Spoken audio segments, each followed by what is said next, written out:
സെമിയോട്ടിക്കയുടെ artificial intelligence അടിസ്ഥാനത്തിലുള്ള തെരഞ്ഞെടുപ്പ് വിഷയത്തിലേക്ക് ഒരിക്കൽ കൂടി ഏവർക്കും ഹൃദ്യമായ സ്വാഗതം. ഇന്ന് നമ്മൾ വിശകലനം ചെയ്യുന്ന മണ്ഡലങ്ങൾ ദേവികുളം, ഉടുമ്പൻചോല. നമുക്ക് ആദ്യമായി തന്നെ ദേവികുളം നിയമസഭാ മണ്ഡലത്തിൽ നിന്ന് ആരംഭിക്കാം.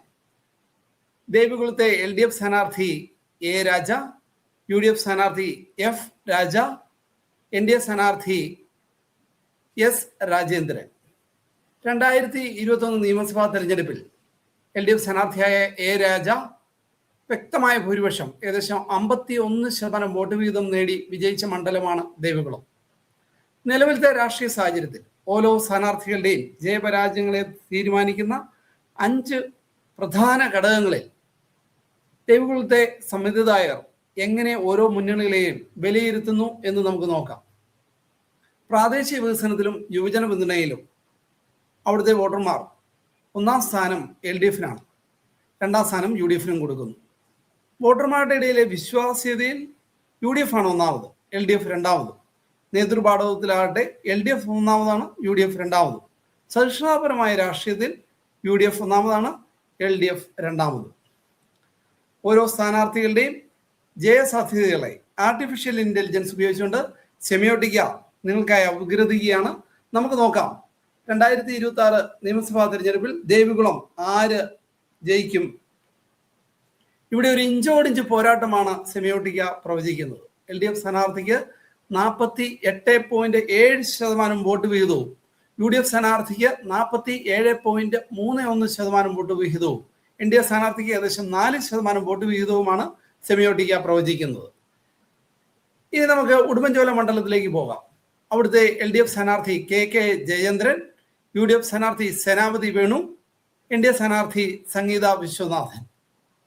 2021 നിയമസഭാ തെരഞ്ഞെടുപ്പിൽ MM മണി വളരെ വ്യക്തമായ ഭൂരിപക്ഷത്തിൽ ജയിച്ച മണ്ഡലമാണ് ഉടുമ്പൻചോല. ഓരോ സ്ഥാനാർത്ഥികളുടെയും ജയപരാജയങ്ങളെ തീരുമാനിക്കുന്ന 5 പ്രാഥമിക ഘടകങ്ങളിൽ എങ്ങനെയാണ് ഉടുമ്പൻചോലയിലെ സമ്മതിദായകർ ഓരോ രാഷ്ട്രീയ പാർട്ടിയും വിലയിരുത്തുന്നത് എന്ന് നമുക്ക് നോക്കാം. പ്രാദേശിക വികസനത്തിന് UDFനാണ് 1ാം സ്ഥാനം, LDF 2ാം സ്ഥാനത്തും. മറ്റെല്ലാ ഘടകങ്ങളിലും LDF ആണ് മുൻപന്തിയിൽ, 2ാം സ്ഥാനം UDFന്. അപ്പോൾ ഇപ്പോഴത്തെ സാഹചര്യത്തിൽ ഓരോ സ്ഥാനാർത്ഥിയുടെയും ജയപരാജയങ്ങളെ തീരുമാനിക്കുന്ന എല്ലാ ഘടകങ്ങളെയും ആർട്ടിഫിഷ്യൽ ഇന്റലിജൻസ് വെച്ചുകൊണ്ട് സെമിയോട്ടിക്ക അപഗ്രഥിക്കുകയാണ്. നമുക്ക് നോക്കാം ഉടുമ്പൻചോല ആര് വിജയിക്കും. അവിടെ LDF സ്ഥാനാർത്ഥിക്ക് ഒരു നേരിയ ഭൂരിപക്ഷമാണ് സെമിയോട്ടിക്ക പ്രവചിക്കുന്നത്. ഏകദേശം 44.28% വോട്ട് വിഹിതമാണ് അദ്ദേഹത്തിന് ലഭിക്കുവാൻ പോകുന്നത്. UDF സ്ഥാനാർത്ഥിക്ക് 40% വോട്ട് വീതവും NDA സ്ഥാനാർത്ഥിക്ക് ഏകദേശം 15.6% വോട്ട് വീതവും ലഭിക്കുമെന്നും സെമിയോട്ടിക്ക പ്രവചിക്കുകയാണ്. ഇതുവരെ സെമിയോട്ടിക്ക നമ്മൾക്കായി പ്രവചിച്ചിരിക്കുന്നത് 95 നിയമസഭാ മണ്ഡലങ്ങളാണ്.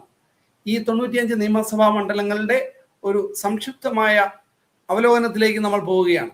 കാസർഗോഡ് UDFനാണ് ഒരു മേൽക്കൈ ഉള്ളത്. കണ്ണൂരാകട്ടെ LDFനാണ് ഒരു മേൽക്കൈ ഉള്ളത്. കോഴിക്കോട് UDF വ്യക്തമായ ലീഡുണ്ട്, 10 മുതൽ 11 സീറ്റ് അവിടെ കാണിക്കുന്നു. വയനാട് UDFനാണ് ഒരു മേൽക്കൈ, 2 മുതൽ 3 സീറ്റ്. ഒരു കാര്യം പറയാൻ വിട്ടുപോയത്, കാസർഗോഡ് NDAക്ക് ഒരു സീറ്റ് സാധ്യത കാണുന്നുണ്ട്. മലപ്പുറം UDFന് വ്യക്തമായ മുന്നേറ്റമാണ്. തിരുവനന്തപുരം LDF ശക്തമായ മുന്നേറ്റം. NDAക്ക് അവിടെ 2 മുതൽ 3 സീറ്റ് ലഭിക്കുവാൻ സാധ്യതയുണ്ട്.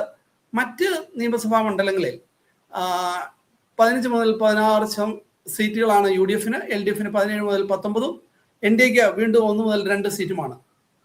മൊത്തത്തിൽ 95 നിയമസഭാ മണ്ഡലങ്ങൾ പ്രവചിക്കപ്പെടുമ്പോൾ UDFന് 47 മുതൽ 53 സീറ്റുകളും LDFന് 37 മുതൽ 45 സീറ്റുകളും NDAക്ക് 3 മുതൽ 6 സീറ്റുകളുമാണ് സെമിയോട്ടിക്ക പ്രവചിക്കുന്നത്.